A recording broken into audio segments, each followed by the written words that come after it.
Jambavan, welcome to the podcast. What's up? I'm so glad we could find time to connect. Yeah, man, thank you right for being here at all and also for helping me get the Zach Leary podcast. That was such a cool experience. Never thought that I would get there so fast.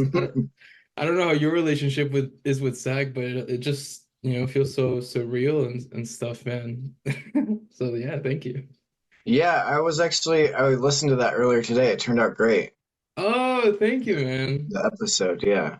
Mhm. Thank you so much. I feel a little bit insecure still trying to get, learning and stuff. So it feels weird learning with like your heroes and stuff.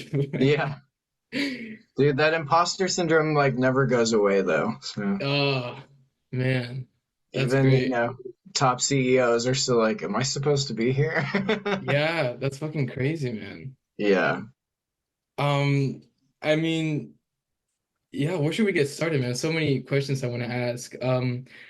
Maybe we should just give a little small kind of storyline of how maybe you got to where you are as far as being a devotee of Maharaji, working with Zach Leary, and also studying Sanskrit in UTD. I mean, not UTD, excuse me, that's me. In UT Austin, for those who Yeah. don't know. So yeah, man, if you could maybe just give like a little story of how all of that even came to be. Yeah, well, there's a lot of different threads in those three things that you just said, but I'm gonna try to cover it That's all. true. That's a good point. Yeah, so I would say probably 2016 or 2017 is when I just kind of randomly started listening to Duncan Trussell. Hadn't really like listened to very many podcasts before that. Wasn't looking for any kind of spiritual path or anything, but a friend of mine, Matt, um, he was going through some really dark times and he randomly met this girl at a bar who was like, if you're having a rough time, you should check out this guy, Duncan Trussell. And then they were having this conversation. He turned around to order a drink or something and he turned back and she was gone. So we're still like, was she an angel or um so he started Wow. listening to it. Yeah, he started listening to Duncan. He recommended it to me. And at that time we were working together and we were riding to work together. So we had like between an hour and a half in the car every day. So we would do our different jobs at this place where we were working, and we would listen to the same podcast episode. And then on the ride home, we would compare notes, and it was just Wow. yeah. I don't know why it just made sense. And then I remember the first couple times I heard Duncan say Ram Dass, and I was like, what is a Ram Dass? What is he even talking about? Yep, same Um, here. yeah, but then, I was happy to find out that there was also a Ram Dass podcast, the Be Here Now with Ram Dass podcast, where it's just like an archive of his lectures, and started just listening to that like so rapidly, like listening to so many of them every day. And again, comparing notes with my friend Matt on the ride home, or Here and Now with Ram Dass. That's the name of that podcast.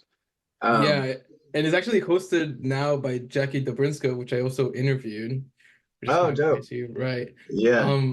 But yeah, it's so crazy that Ram Dass has a podcast. Like, Yeah. how? Like it literally feels like he's in the studio sitting down, like just like us. It's just somehow, man, it's insane. It's exactly what we need to, you know? Yeah, it's the world we live in, and like those teachings and things like that, they kind of transcend time and space. So they're gonna be, his lectures will be around hopefully forever for the next generation and the next generation. But I had never really heard anything about like, well, obviously I had heard the word guru, and to me it was almost like a word to describe a charlatan or something like that. Yeah. But the way I heard Ramdas talk about it, it just immediately like clicked, and I was like, why don't I have a guru? Where's my guru? What's going on? Like, how do I get one? And the first time I heard him start talking about bhakti yoga, and I was like, okay, like what poses do I need to do for bhakti? Like, which is not about that kind of yoga at all. It's like the yoga of the heart is what they call it. Um, So yeah, so just listening to Ram Dass all the time. Ended up reading Be Here Now, getting Love Everyone was another one of the first books that I got by Parvati Marcus, which is a great one about people like Ram Dass, Krishna Das, and other Westerners who went to find Neem Karoli Baba Maharaji in India and their stories of being with him. And up until I would say probably the first year, I was like, Maharaji is really cool and he's a nice man, or he was a nice man, but he's Ram Dass's guru. He's not my guru. I hope someday I'll find my guru. And then one day, and this is while I was in the middle of reading Love Everyone. So I'd heard all the stories. Like I'd seen this picture many times. I knew all about him, and I still just wasn't like feeling that personal connection. And then one day I was literally scrolling on Instagram and I saw this post from the Hanuman House ashram, and it had a picture of Maharaji, of course, and it said, "See all." Oh, I need to actually let me back this story up. So at this time, when I was reading this book, and I had started also going to kirtans here in Austin, but I was also going to church on Sundays. So a lot of times on the weekends, I would like go to kirtan on Friday night, and then I would go to church on Sunday morning, and I was putting all this pressure on myself to like really pick one or the other, even though no one externally was telling me that I needed to pick one path or the other. I think, that's just what human beings do, is we make up reasons to stress ourselves out, and that was one thing I was stressing myself out about for no reason. But so, like I was saying, I was literally on Instagram and I see this picture of Maharaji, and the caption reads, "See all religions the same, all paths lead to God, whatever blood is in the hands, feet, arms, legs, it all flows to one heart." And in that moment, I felt like this physical sensation in my heart, and it freaked me out, Wow. And later I would hear another Ram Dass lecture where he talks about that kind of like heart chakra opening. And I realized that's what happened to me in that moment. And then, so after that moment, I was like, okay, Maharaji, you're my guru. Like, I understand. I'll quit screwing around. Stop calling you Ram Dass's guru. Yeah, so that's how I really got connected with Maharaji in the beginning. Wow. And if while we're at it, how did you get your name? If how did you get the name Jambavan if Maharaji gave it to you? Yeah, so, and just a little context if anyone doesn't know, Jambavan is this blue bear who's in the story of the Ramayana. And he's the one who really, he's a captain of the bear army. I don't know how familiar your listeners will be with the Ramayana story, but the Princess Sita has been kidnapped, and Rama goes around searching for her all through the forest, and he accumulates like this army of monkeys and this army of bears that help him. Oh. Yeah, so Jambavan is like the king of the bears, and it's funny because like my wife calls me Bear as like a little pet name, and I just I felt this attraction to Jambavan. And yeah, in 2021, I think, I put out some music, some kirtan music, and I really didn't want to use my birth name, Patrick Davis. If you Google Patrick Davis, there's a country singer named Patrick Davis. There's so many like public figures that have my same name. And I just thought it was more appropriate to have a spiritual name for my spiritual music. So, I prayed about it in front of my altar and asked Maharaji. I didn't ask for a name. I asked if I could have the name Jambavan. And I asked some people in the satsang, and they were telling me, yes, this is who you are. And I felt that Maharaji was telling me that I could use the name. So I went ahead and used the name. And then I still felt like it was really my ego that was just using the name and saying it was Maharaji that gave it to me. Right. But then I had the opportunity to go to India in 2022 in the summer, and I visited a lot of the ashrams and temples around the Kenchi area in Nainital. Oh, wow. And yeah, a lot of the temples that Maharaji set up, different Hanuman temples and things like that. Oh, wow. Yeah, and this is at one of those temples I got some real reassurance that I am supposed to be Jambavan. because we were at one of the temples. It was really wild. It was a foggy day, and it's this temple that kind of like snakes up the side of a mountain. So when you pulled up, you just saw this really small building, which is where you entered, and then you kept walking, and the temple kept kind of like unfolding through the fog on the side of the mountain. So it Oh, was already kind of this weird, like mystical thing happening.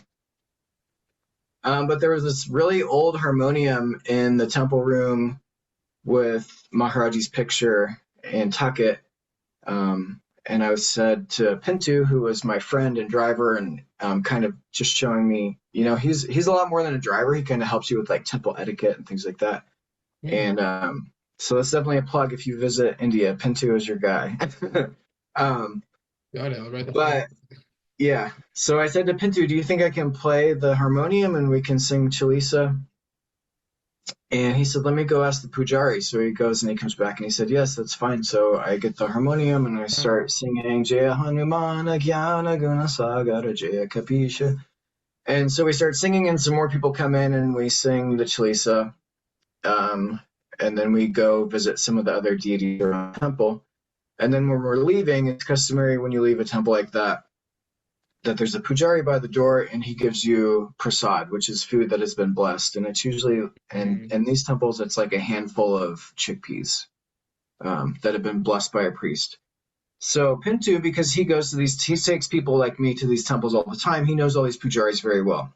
So he's sitting there kind of making small talk with the pujari, and in Hindi, they're having this conversation, and the pujari tells Pintu, "Oh, tell your friend that he sings the Chalisa very nicely." And I said, "Oh, thank you so much," and Pintu starts saying, "Yeah, he wants to learn Hindi, and he can read Devanagari script, and he knows some Sanskrit."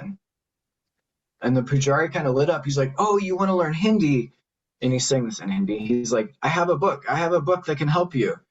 Um, and so we wait until the crowd kind of dies down so he can leave his post, and we go back to this merchandise room where it's just pictures of Maharaji, copies of the Ramayana, and all sorts of stuff like that. All over, like this whole Wow. room is just full of merchandise and things like that you can buy. And he pulls out this book, and it's the Sundarkand, which is the story of Hanuman from the Ramayana, but it's just that one chapter basically of the Mhm. Tulsidas version. And he pulls it open and he points to this page and he's like, "See, it has the English, it has the Hindi, it has the Devanagari, the Roman script. This can help you." And the Wow. verse that he points to said, "The words of Jambavan so pleased Hanuman."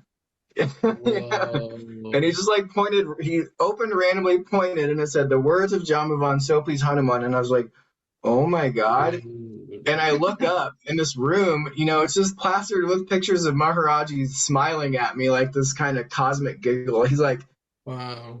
"You silly boy, you had to come all the way here. I already told you your name was John Buffon, and you had to go halfway across the world because your faith is, so little." So, um, Man, yeah, I love that.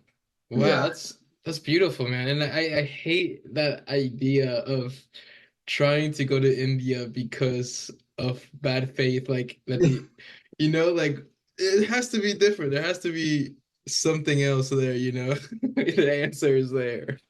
yeah, yeah. I Man, think, yeah. yeah. I want to go to India actually for my graduation trip. And I was looking at the um who is it? Dakota is now putting together, I don't know if you know Dakota, putting together Dakota India. what? Yeah, he's bringing together Mhm. India trips for like a great price. Very But cool.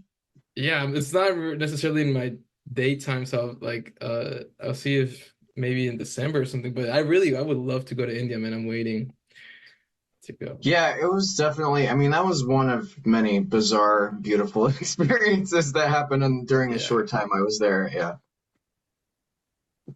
Yeah. Wow. Do you know what part? Do you have a specific part that you want to visit? No idea, man. Do you have any any recommendations?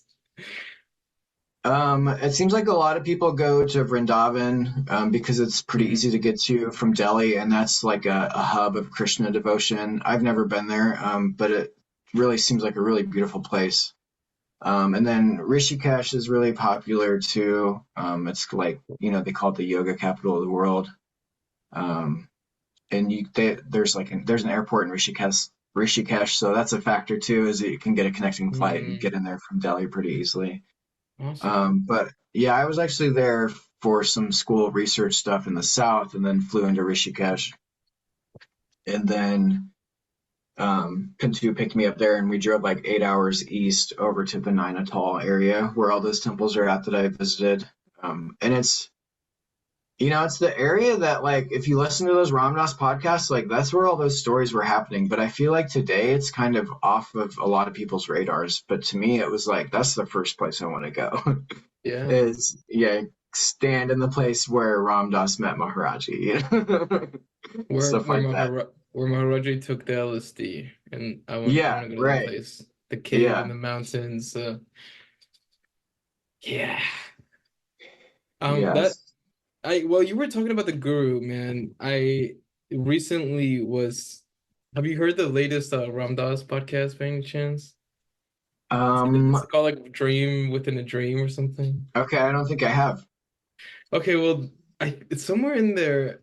They start talking about how people are looking for their guru, and it starts talking about like how your own like like your I don't think it he didn't use the word ego, but like how your inner like dialect can even be considered your guru if you resonate with it enough and stuff like that. And that just kind of blew me away. Like I never considered like your own like self-talk to even be like, your own guru or something like that. Or like something that's not, I mean, we can see that Maharaj is not in his body and is clearly having all of these experiences. Right. But then there's like people who died like way long ago and are probably still having those experiences with other people.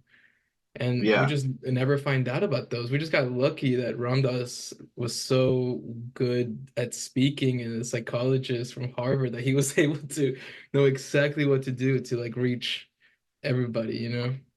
Yeah, and articulate those experiences very eloquently. Yeah. He was the And best. He is the best. yeah. Yeah, I think that's an interesting concept of like your self-talk being your guru. And I think to use my example with the name thing, at some level, Maharaji planted that desire for me to have that name, or all that stuff would have never happened. So like Right. me think that's where I think what you're saying is valid. Like me thinking, oh, I'm Jambavan. Like my internal thought thinking that was really in some level Maharaji's voice or hand. Right. Or like the blocking of the Spotify name. Like that's crazy, you know, like that was the reason. The blocking of what? Like how you couldn't use your name for your music.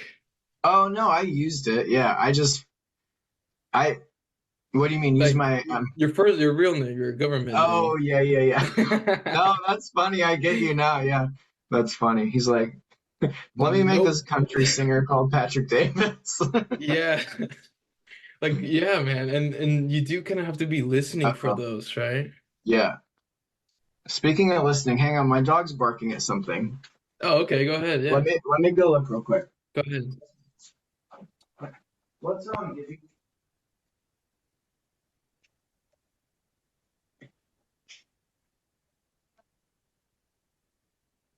You guys are enjoying the cast.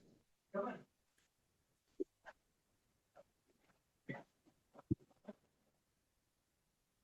Come on, Gib. Come on. Let's go. Come lay down. Come on, pup. I think hi, sweet boy. I think here we can Yeah. Oh my there's Gibson. goodness. It's huge. I Wow. think he was probably napping and then my voice woke him up and he thought someone was at the door or something. Oh, Silly wow. old man. Why don't you lay down? Man, well, we were talking about India and you just kind of like tilted your camera and I saw that Bluetooth sign that you got back there. But I was just gonna Oh yeah. ask you like like what what It's are those yeah. signs, man? Is that Sanskrit? Is that Um Hindu? so that one is this one I trying to point on my screen. This one here. The one all the way over there, that's actually a rune and it Oh, means so it's like a Nordic thing. Um it does look like Bluetooth, but if you look at the Bluetooth sign, it's a little bit different. It means oh, peace really? somewhat. It actually means like not war, the absence of war, because there's no real word for peace in that language. So that's what we say. Whoa. Yeah. The absence of war So is way better. yeah. So for me, it's peace. The one in the middle is a Sanskrit character. It just says yum, and Oh. that's the bija or root syllable that's related to the heart chakra. Oh, wow. hmm and then the last one, all the way on the end here, I don't remember the name of these off the top of my head, but that's a it's a common practice with like Zen Buddhists and monks, especially, where Yeah. they do this like one continuous line painting. So to me, it's like peace, love, and unity. Mm. And my wife and I made those Oh, a few years wow. ago. Yeah, You look awesome. thanks. It took several tries. There were a Wow. lot that ended up in the dumpster. So, but yeah, I'm Oh, really happy with how they turned out and happy to have them in this space. yeah. And I guess I have two questions right now that are kind of Sure. one, you still have to explain kind of like your connection to Zach, how exactly you got involved with him, and I wanted to ask about like how you chose Sanskrit and not Hindu, or even if you did end up learning Hindu, that's another question that I kind of had. Um, And how hard was so it, maybe? so I'll just talk about like the connection with Zach, Sure. which happened. It kind of blew, like you said, you felt when you first talked to him. You're like, oh, what's going on? No, it was kind of the same thing with me. I had heard that he moved to Austin, which is where I live, Mm. um, a couple of years ago, or I don't remember how I knew that, but somehow I heard that he had moved to Austin. And then one day he just out of the blue randomly messaged me on Instagram and said, "Hey, I've been in Austin for a while, and I'm at the point where I'm really kind of yearning for some spiritual community. And I see that you do kirtan, and would you like to do kirtan in my living room?" um, Whoa. yeah, and I think that was towards the end of last summer, maybe August or so. And because I think we started the kirtans in September or October. So I went over to his house one time and checked out the space, and we just chatted and swapped stories about Maharaji and Ramdas and Siddhima and all of those Timothy. fun things. And um, yeah, and then the rest is history. And now we do a monthly kirtan over there. And he usually kicks it off with a Hanuman Chalisa, and then I will sing a couple, and then our friend Karoli will sing a couple. And we always have a tabla player. His name's Craig. He's fantastic. Don't listen to him. He'll say, "I'm just the drummer." He's a really great person. Yeah, so we all kind of sing a little bit. And for anyone who doesn't know, maybe your listeners aren't totally familiar with kirtan, but it's mostly call and response chanting of Mm. different names of the divine, and that's what we do. And we've started kind of the four of us that I just mentioned. We've been branching out and doing kirtan at other places around Austin too, especially with this local psychedelic church called Atma Church. Ooh. Um, yeah, they have monthly gatherings, and we've been lucky to play a couple of those so far. And their community has just been very receptive and very sweet. So it's been a great experience. And Wow. And yeah. Zach's also a hell of a bass player. No way. So he'll when he sings, he plays harmonium, but like if Carly or I are Wow. singing, then he plays bass and he shreds on bass, yeah. And it's just super groovy and tasteful and a little just funky enough. Wow. That's insane, man. I need to go to one of those. I'm actually thinking about moving to Austin, man. Nice. In like January or whatever. Yeah, So yeah. I feel like having him here has kind of been helping the Ramdas slash Maharaji community coalesce and grow a little bit too. So Yeah, Duncan's also over there, man. yeah, Duncan, if you're Uh, listening, come chant with us. yo, that would be so sick, man. Yeah. Duncan and Zach literally meditating. That's cool, man. I wonder how that hasn't happened yet, or if it has. I have yet to meet Duncan. Yeah. Mm. And do you how did you learn to learn the harmonium and also why kirtans? Like what got you into kirtans for you to start them? Yeah, so um I played guitar for over probably like 20 years now.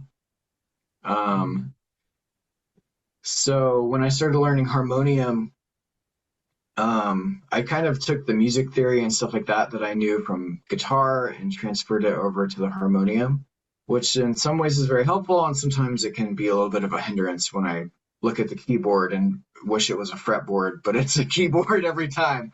I wish I Um, was you, man. I got the opposite thing. I try to look at a guitar and I'm like, it's a piano. I see it right yeah, there. yeah, You just close your eyes enough, you can see the piano.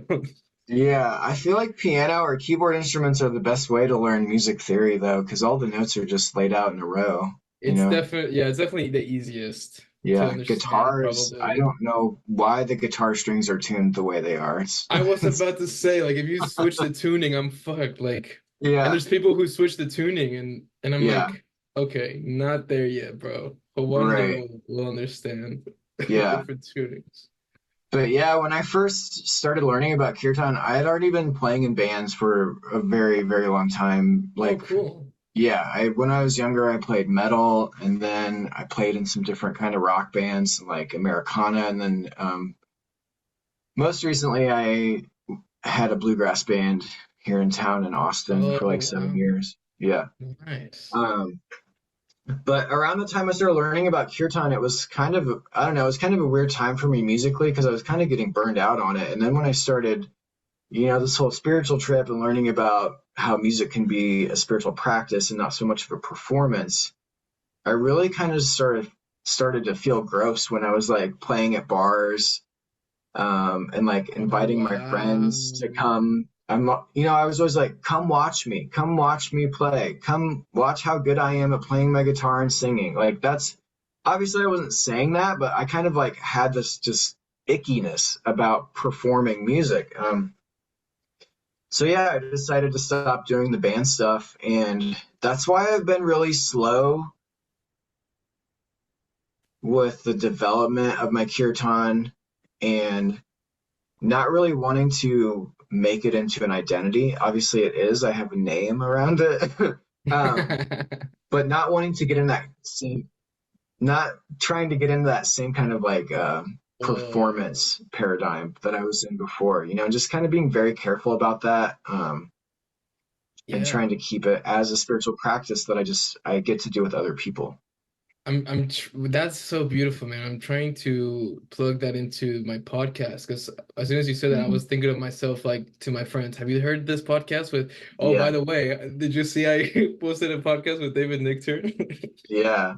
Which that's awesome, by the way, that you had David Yeah, Nichtern on the show. I know, man. So there is that part of me that it's like, you guys, come on, like I want to help you guys wake up, but at the same time, it's like you don't want that to like, get in the way. I totally see myself asking my friends also like, yo, what should I ask this guy? What do you think about this and that? Yeah. And it just becomes this whole like scripted thing that is not really what I'm looking for? Hmm. So yeah, that's Yeah. that's a great advice. And I think ultimately the reason people like podcasts like this is because they like connection and authenticity, and they like to experience that even if they're just listening to it and not actively engaged in it themselves. I think, when you can tell that like people are really connecting on a podcast, to me those are the ones that are the most fun to listen to and the most meaningful. Yep, I would 100% agree. Like I remember the podcast that I listened to, Duncan, like the ones that stick with me the most. I have no idea who they were, if I'm being honest. Like it was just some Hmm. random guy, probably some comedian. And yeah, it's just all like that connection that we're looking Yeah. for. And yeah, it's in everybody, I want to say, this ability to connect, but not if like some people I feel like are like afraid of it or there's something there, you know what I mean? That Hmm. kind of it's not like everybody's not really in it, if you will, you know? But this is Yeah. in everybody, so kind of like Oh. That's really interesting how you worded that. Yeah. Yeah, I actually got that from the Bhagavad Gita. I just read earlier today. Oh, perfect. Yeah, Yeah, I think, man. I mean, something that is like we all, we have varying degrees of trauma and we all build up walls to protect ourselves from getting more trauma. And I think sometimes those walls keep out more than what we intend for them to keep out, which includes like connecting with other people on a real human to human, heart to heart basis. Right. And one of the things that Ramdas says a lot is how easy it is to access this place as well. Like he's like, just move into your heart, and people are like, but it's so difficult. But Ramdas Yeah. is like, actually, it's not. It's actually very easy. It's Hmm. and yeah, it's kind of like that, like us trying to be outside of it. I feel like is what causes all of this turmoil that we're not, that we say that it's difficult to say, but it's not. They just gotta Yeah. cut through it. Like it's really Yeah. easy. Yeah. I think, yeah, for me, I think that's why chanting and bhakti in general have been so Mm. appealing and so like efficacious and quote unquote work for me. Because Okay. Yeah. for most of my life, I've been very analytical, judgmental, and I still am to varying degrees. But just living in my head a lot. And when I'm, just singing, like literally just like pouring my heart out to the divine, Yeah. like my voice is my offering. It's all I have to give to you. It's just pure love. And it just, I don't know, it just works for me. Yeah, it reminds me a lot of like gratitude and like how if you practice gratitude like in your day, like if you ever read any manifestation book or any self-help or like podcast or anything, you will hear them say like even if you have to lie to yourself, like find the things that you are genuinely grateful for, and like you will see that energy, it's there. It's just yeah, if you don't really put your mind to it, you will just like forget it and just not really use that energy. That's just, it's very potential. Very potential. Is that does that work? What do you mean, very potential? Um, like it's it's Or like potent? Is that what you mean?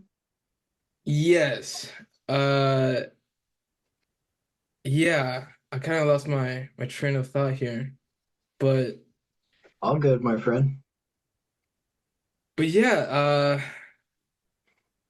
anyways, I kind of forgot where I was going with that. All good. I know you wanted to talk about the Sanskrit stuff too. Yeah, sure, let's get into that. Hmm. Um, Um, Go ahead. No, go ahead. Yeah. yeah, yeah. How did you get into it?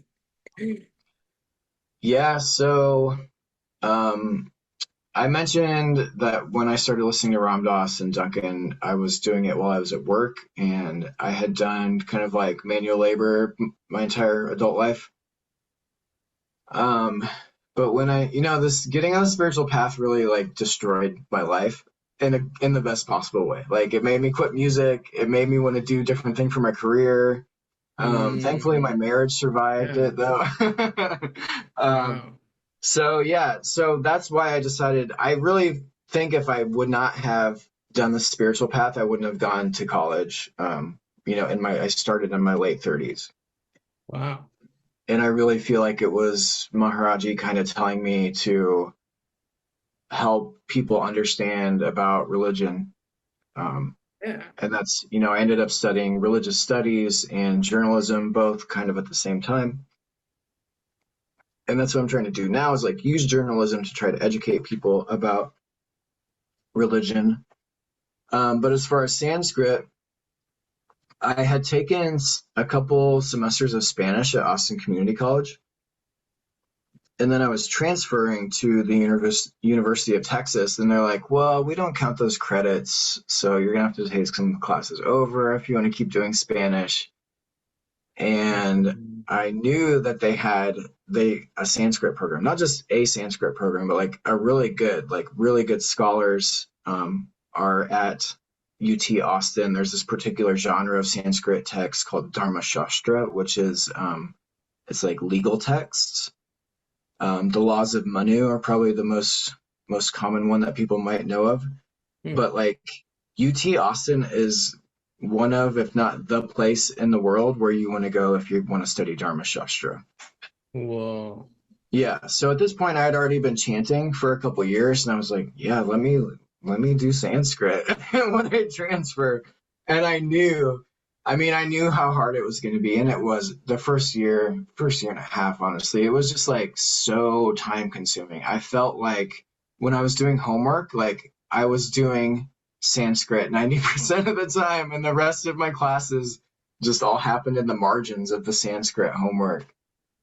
Wow. But it really was a great experience, and I'm so happy I did it. And it really has given me a deeper understanding of the words that I say at kirtan, and Whoa. also like getting to read. Like one of the semesters, we read the first book of the Ramayana, just Whoa. across the course of the semester, just sitting in a room. And these are really small classes too. So it's at this point, it was the professor, me, and one other guy just going around the room, reading verses and translating them. Oh my goodness. Mhm. Would you guys get into the actual like metaphors and meanings behind it and like themes, or would you just talk about the actual language translation? as as it progressed, like every semester we talked a little bit more about the meaning, because when you're early in it, like the grammar just takes up so much time, Mm-hmm. that it's hard to really get into that stuff. But the more that you can kind of just like get the translation and gloss and do the grammar analysis quickly and explain it, and then say, oh, but what if it meant this instead of that, like Yeah. there's one verse I was thinking of earlier today, where it says that, um, just as all, and this is in that first book of the Ramayana, just as all rivers and streams are drawn to the ocean, so are good people drawn to Lord Rama. Hmm. Um, so I think so that's one that you could really just like pull back the layers of the onion, right? Like it doesn't say good people actively go to Rama. It says it's like they're drawn to Rama. Like it's this Oh. sort of undeniable magnetic force that brings Rama's devotees to him. Oh wow. Yeah. It it did remind me a little bit of the idea of like lying and truth and how like the truth kind of also feels like that a little bit. Like this field that will just pull like Mm, everything in towards it until it has absorbed everything type of hmm. thing maybe. Yeah. But yeah, that's awesome, man. Yeah. I also And think yeah, go ahead. I was just gonna say that last semester, just this last year, I did read some Dharma Shastra, some of these law texts, Oh, and I whoa. think that helped me kind of romanticize Hinduism less, because Hmm. yeah, it's very normative. It's all about like who is the ideal legal subject in the Brahmanical world and the Vedic world, and it's all about, you have to be male, high caste, you can't have any disabilities, you have to do all these certain ceremonies when you're at the right age. So it just kind of made me see that, like, I think in the States we have a tendency to look at Hinduism and Buddhism as like these really peaceful, sweet religions, and really like every religious tradition has its dark side. And that doesn't mean that I'm gonna like stop doing kirtan or stop, you know, looking at Maharaji's picture all the time or anything like that. It just Yeah. helps me see things a little bit more realistically, I think, and understand the history. Wow. Yeah, yeah, right. There's like the hells are very terrible, right? They're like described in such detail and there's like a bunch of them and stuff like that. I mean, I know that's how it is in like Buddhism. Yeah. But yeah, or like also the god of destruction. Who is that? Is that I don't want to say Shiva. Oh no. Hmm. Yeah, no, it's Yeah. this woman, the mother, Oh, Kalima. Kali Ma, exactly. Like, yeah, I love thinking about her and like offering all of my problems onto her, like all of the bad negative stuff, being like God of destructive or mother of whatever. take my destruction. I know you love it. Take it all. Take all my chaos and like have it all, mom. I don't want it. Like I don't want Hmm. this. I don't want this food. Yeah, S- So yeah, I mean, even those levels can be beautiful in a sense, yeah, right? yeah. I think another thing that you're talking about is there's this phrase, Sukhakara Dukkahara, which is used to describe both Shiva and Durga, who's kind of Durga's. Some people would say a different aspect of Kali, or Kali's an aspect of Durga, versus vice versa. But it's Sukhakara is like the creator of goodness, but Dukkahara, the destroyer of sadness and bad things. Oh, Yeah, so it's not just like when people call Shiva um, like the destroyer, it's not like the destroyer of everything. It's yeah. Sukhakara Dukkahara. It's like the destroyer of badness and the creator of goodness. Whoa. Mhm. Wow. I also got this is my favorite. So I got Ganesh right here, man. This beautiful Dope. statue of Ganesh. The removal of obstacles. Yeah. Yeah. My Ganesh and yeah, go ahead, go ahead. No, go ahead. I was just gonna say how Ganesh and uh Hanuman have been so present in my whole life. Well, not my whole life, probably after I started listening to Ram Dass and them. Yeah. Yeah, But it's an energy that has been there my whole life. absolutely. No, I feel that too. There's this picture of me when I'm like 6 or 7 years old with at like a carnival, and there's like this guy in the old timey vest and top hat, and he has a monkey on a leash, and the monkey is on my head. Yeah. I'm like, Hanuman, crown chakra activation at 6 years old. Yeah, man. Yeah. Yeah, I love looking at like things experiences like that. Like this one time, this is gonna sound so stupid, but like one time I went to a Duncan Trussell comedy show here in Dallas, and I met him afterwards, and he recognized me from the gatherings that we do, and we actually wrote a book together. He has this book that he wrote with like a bunch of his fans, and Wow, that's awesome. yeah, man, it's really dope. It's called Esoterotica.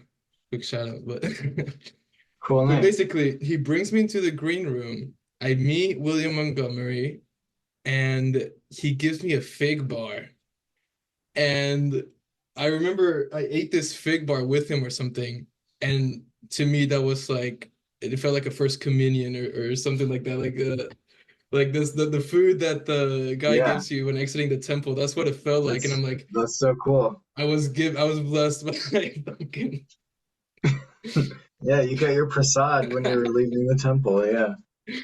Yeah, Exactly. when you were talking about Ganesh, I was gonna tell you, my wife works in an office in downtown Austin, and she was going into the office just like she does every day a couple weeks ago, and she parked her car, walked up the sidewalk, and there's literally just a Ganesh statue in the middle of the sidewalk. And like, Oh, yeah, no one knows how it got there. And she was like having one of those days already in the morning before work, when you're already dreading what's coming up. She was just really like in her head and was like, oh, this day is gonna suck. I don't want to do this. And then saw Ganesha and like immediately just popped out of it and had a smile on her face. yeah. Isn't that wild? Yeah. And she gets upstairs and everyone's like, did you see what was that on the sidewalk out there? And like everyone like no one knows where it came from. Just like Maharaji. Right? Yeah, and like this, I actually remembered exactly what I was talking about before I forgot, which was the potential Mm. to bring down the walls and the same potential when you're grateful and the same potential that you reach when you do kirtans or when you see like the statue of Hanuman, like this these it's just I think it's just like an awareness like Mhm. it's like a symbol for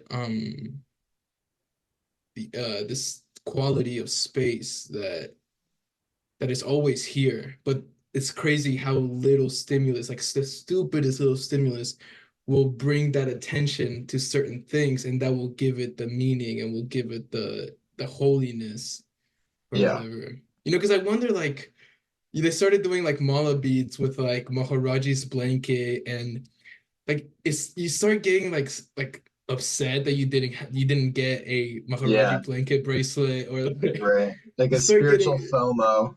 yeah, exactly. But it's Yeah. like I wonder if Maharaji himself was just like that, was just that. It was just like his energy was there. His awareness to it was always just present at all times, and just looking at him was like looking at a statue of Ganesh or chanting or Yeah. something. So what do you, I think this is kind of what you're getting at, but what do you think about this idea of God or divinity being everywhere versus like holy places or things, items like blankets that have been blessed? Like, how Well, do you balance those things? recently I have been thinking about the idea of how sound can only exist if there is someone listening to it, right? Like if a tree Mm-hmm. falls in the middle of the forest, did it really fall? Or no, I'm sorry, did it make a sound? Mm-hmm. And if there's no one there to hear it, the fact is that no, it didn't make sound, because sound is just this thing that happens when these waveforms get interpreted by a auditory system or something. I see. Yeah, so maybe this is kind of like in the same way, this kind of like energy pool that you can somehow go into whenever. And Mm-hmm. but yeah, I sometimes I do wonder a lot about the holiness of symbolness and of materialism, and how much significance it actually has, and how much we uh like I think the quality is we give it to it. We give it that importance. Mm-hmm. Like the cross, it was just a cross until like you started to like realize what it's starting to mean, and then you start making these stories. Maybe that's when it Yeah. comes in. Like these whole ideas that there is even a separate self is how you create the illusion of their like separateness between God and not God, maybe. And that's where people get lost, and that's where people start falling into like deep hells, because they're identified with an imaginary version of themselves that they created in order to experience things, maybe. Mhm. Like a lot of should, maybe like I should be this way, I should not be that way. And that's when you Yeah. like should is the pathway to hell. Oh, right. I love should. Dude. I remember I asked Noah Lampert. He was like, I kept asking him the same type of questions, like, do you think we should hate our ego, or do you think we should do Yeah, this? And he kept yeah, answering like, well, I don't know if you should do anything. yeah. Like, and now it's starting to make more sense, man. Like that should, bro. That should is Yeah. like the name of the That's one of my game. there's one episode of Here and Now with Ramdas. It's called Tired of Being Should Upon. Whoa. Yeah. It sounds Which- so much like shit upon. yeah, it's the same thing, right? Yeah. Yeah. Yeah. Yeah, man. Yeah, and I also love the idea of turning like your problems into your spiritual practice. I love that idea. Mm. Tell me more about that.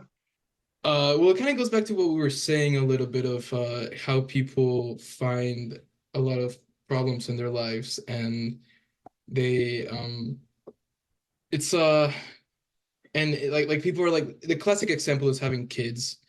People Mm. always say like, if I just didn't have my kids, then I could be happy. Or if I didn't, they always have I this could if. I could be creative or Yeah.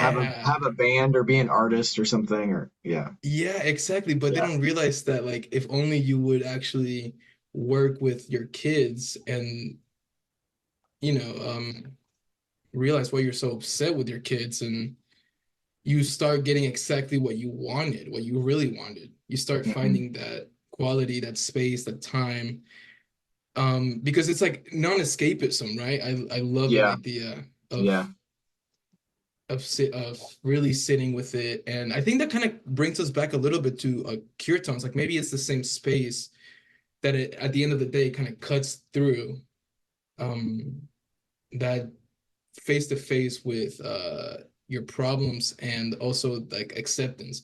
Like it's so weird when you start, for me personally, when you start chanting, it almost does become like an act of faith. Like, oh, I don't even know what language this is, but I'm just gonna say it anyways because you notice how it kind of like traps your awareness into like, yeah. and you can I think it's control it. even, It's weird. I think it's a little bit beyond faith. I don't know. Faith Yeah, can probably have a lot of different definitions for different people, but that's true. to me, kirtan is like it's direct experience. So you don't need faith. To me, faith is like believing in something that someone else told you about. But Mm. kirtan is like this immediate direct experience of the divine through the name. Like the name and that which is being named are the same. That's what I don't know who said that. Many people have said that before me. So it's like it's there as soon as it comes off of your tongue. As soon as it like the idea is even in your mind, like you are communing with the divine at that point in time. Oh wow. Yeah, I love And that, it's man. yeah, another thing I really like about these practices is it's not like a spiritual bypass thing. It's not like this toxic positivity, like we're gonna sing and be happy. Like so many emotions come up for people. Like people cry tears of joy, sorrow, and Right. all sorts of things in between when they're chanting. People just cry and don't know why they're crying when they chant, you know? And there's this Yeah. quote, I swear it's from Swami Vivekananda, but I went back and tried to find it and I could never find it again. But it's the bhakta or the devotee, which is what we are when we're chanting. We're all just devotees. The bhakta need not suppress any emotion, only intensify it and point it towards God. So if you're feeling, if you're at kirtan with me and you're feeling bored, then your boredom is your offering. If you're feeling angry because I'm not doing your favorite chant, then your anger is your offering. And if you're feeling sweet, then of course that's your offering as well. Wow. Yeah, and do you like to meditate, man? I mean, I was just going to bring up the idea that also meditation is a great way to put you face to face with boredom. And Mm, if you don't have time to go to a kirtan, or you may have a perfect life and you don't think that you don't have a lot of things to offer to God, try sitting down and being quiet, I would say, just for yeah, a little bit, and you'll see like how quickly your mind will just start telling yourself this is stupid, this is terrible, and this is the worst day of my life. Or you just start noticing how bad it is to just sit and yeah. yeah, you can offer that, Hmm. Yeah, make that your So offering. Your own disgust with yourself. yeah. Your self-loathing becomes your offering. Yeah. It's literally like whatever you have. Oh my gosh, John, I want to tell you this right before we leave. What do you I got? I think it was Chogyam Trungpa Rinpoche who said that people saying that God is unknowable and that you can't describe it because it is so beautiful or all of this. Chogyam Trungpa Rinpoche says that what you're doing right there is you're making a shrine and like bowing down to your own confusion. Mmm, that's Yeah. so good. So yeah, I mean, I just think it's like funny that that idea of not being to conceptualize God as something negative. Like wait a minute, God is conceptual and you can know him, do kirtans, do all of these things, and Yeah. you will know him or whatever. Yeah. I mean, we live in the world of concepts, so why would God not also come into concept for our well-being and for our benefit in this particular realm? Yeah. Yeah, exactly, man. And I mean, I also think it's like maybe it's not exactly what you think. I mean, I think this is where the paradox kind of comes in, like Hmm. I don't want to be able to define God either. That just seems like Yeah, it's like such a too much power to me. I feel like, I yeah, shouldn't. And same with myself. I feel like the more I try to identify and materialize myself, also the least powerful I feel like the least identified I am with anything, I think the more stuff happens, the more I see more things. yeah. Well, maybe this idea of knowing or not knowing God, it's kind of like the iceberg metaphor. Um, that was it Freud that used the originally in psychology of like let's Oh yeah, I think. just the little bit of the iceberg is above the water, and maybe that's what we see as Hanuman. But like underneath the water, there's this. Mm. That's where the unknowable is residing. Yeah, man, I definitely think so. I think so. And they say that death is the what is it? It's like death is the it's like I'm thinking of two things that I think I'm combining. The second orgasm, or like the biggest orgasm. And Yeah. I think they also say it's like they say something about a joke. It's like the funniest joke or something. I think you called it like the Mm, cosmic joke or whatever. yeah. But yeah, I think Ram Dass has also like referred about it like when you die, you're like, oh yeah, like that's right. I think that's how it will be when we finally get to know God. We'd be like, oh Yeah. yeah, duh. It's It's like, like, yeah. Maybe dying is just like coming down from a bad trip. oh man, that's right. We took the human tab, the human mushroom. You're like, man, I got some bunk shit this time. Man, that resonates so heavy, man. Yeah. It could be anything, man. That's honestly. But it does one thing that we do experience while we're alive are dreams. And dreams are kind of already so insane. Hmm. But we understand them. We're like, oh yeah, that was definitely not me. That was just a temporary version of myself that I identified with for half a day. Yeah, whatever. Like we just Right. see it so normal, but maybe we're in the dream right now and we have absolutely no control over it in the same way we have no control over our dreams. Right. And people are like trying to manifest stuff and things when like they don't even realize that what sleeping is or whatever. Yeah. What do you I know we're kind of getting towards the end, but are you into manifestation? You brought it up a couple times. Man, recently I have been working with Noah Lampert on some manifesting stuff, trying to get this podcast to work. But Boy, you're yeah, manifesting some good guests. that's true, man. Thank you. Yeah. Yeah, but yeah, man, I mean, no one's better manifester than Noah Lampert, in my opinion, man. Yeah. For He's I the try, coolest.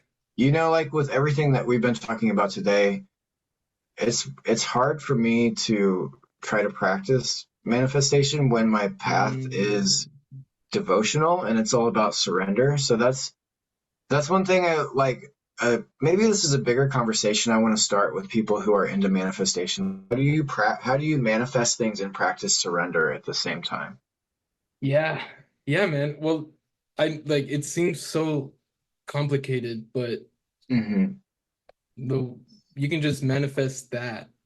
Like you can just manifest uh yeah, whatever you want, man. If you don't know what you want, you can manifest to know what you want. Right. Or what if the point of your spiritual path is to not want things? Then are And you just like, let me manifest this desireless state or something, or manifest yeah, only desires which serve a higher good or something like that? yeah, man. I think that would be the route that it goes along. Like it would be probably more of like a yes, it's possible. You just have to picture yourself telling your wife, "Oh my goodness, I can't believe how little I want." And that's a form of like manifestation. Oh yeah. Yeah. But yeah, another thing that came up to mind was how manifesting a big part of it has to do with letting go. And they talk Hmm. about like forgetting about your manifestation. They say like plant the seed, water it, and then let it grow. You like if you stare at it the whole time, it's not gonna grow. Or whatever, it won't make it grow any Yeah, faster or like they whatever. say, a watched pot never boils.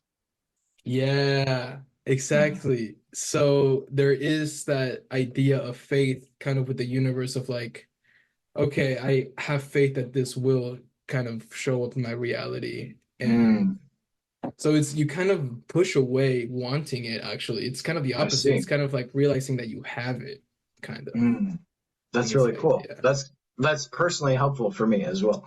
Yeah, yeah, man. I It like seems so that. complicated, but it's yeah, you just gotta manifest what you want. Yeah. Hmm. Anything is manifesting. They say that you're always manifesting at all times, even if you don't have any like even if you're letting the Jesus drive the car or like the universe, Yeah, it's still you who is subconsciously like creating the like this reality at all times. And that's when it gets interesting that negative things happen because it's like, right. okay, well, I clearly wanted this. So Yeah, that's why we should try not to worry and obsess over things that we don't mm, want to happen, right? yeah, exactly. Because there's no difference between not wanting something and wanting something. I feel like it's still both pushing and pulling. Mm, So yeah, I think there's like a middle place where you can know where you are and know where it's coming from and just kind of playing in that space a little bit, maybe. that honestly, that makes so much sense to me, and that's like what I tell people about my personal spiritual practices, which mostly are singing the Hanuman Chalisa and chanting Ram, is that Mm, like it's helped my desires go more towards things that are good for me, and it's also helped me like bring in those desires, if that mm. makes sense. Yeah, So like it's not even necessarily about getting rid of desire. It's like these two separate orbs that are like now finally starting to overlap. yeah, right. Of like over here's like things that are good for me, and like over here's like things that I want, and they're like becoming the same thing. Yeah, well, they say that samsara and nirvana are intertwined. Mm, mm-hmm. So, so yeah, man, I think that comes back to kind of what we were saying. You can't have nirvana without the confusion. You can't have God without the ego witnessing it. You know, Right. you need both of those at all times, which is kind of hard to do, or at least to believe. You know, how are you supposed to find like peace or method to the chaos? But I mean, that's kind of where we are, man. It's the world we live in. Yeah, yeah, pretty crazy. But beautiful. Yeah, it's true. It is very beautiful, man. It is Yeah. beautiful with the confusion and all of the negatives and all, Hmm. especially with all the negatives, should I add? Right. Yeah, I love that. Well, Jambavan, thank you so much for such an amazing interview, man, and for your time. This has been so nice getting to know you a little bit better, along with my audience. I don't know my mom, but No, it was truly my pleasure. These are like things that I don't get to talk about often enough in my life. So thanks yeah, for having me on and letting me ramble and just kind of remember why I do what I do and why I love what I love. exactly, man. That's all it is, man. Just little reminders and friendship dates, I like to call them. Yeah. Yeah. Still but yeah, man, do you want to plug your next kirtan or where people can Oh find yeah, you? absolutely. So like I said earlier, we're doing kirtan once a month at Zach Leary's house. The next one will be on April 21st. It's typically our standing date is the second Sunday of the month, but Zach's going to be out of town, so this will be the third Sunday of the month. Ooh. And for news on other little things that I might be doing around Austin, like other kirtans and things like that, Instagram is where I'm most active. It's at jambavan.sings. JAMBAVAN.sings. Yep. So if you want to chant with Zach Leary, now you know how to, man. Casually. All of that will be in the description. And yeah, thank you, Awesome. Jambavan. Yeah, thank you so much, Eric. I hope we talk again soon. Hare Krishna, my friend. Ram Ram Hare Krishna.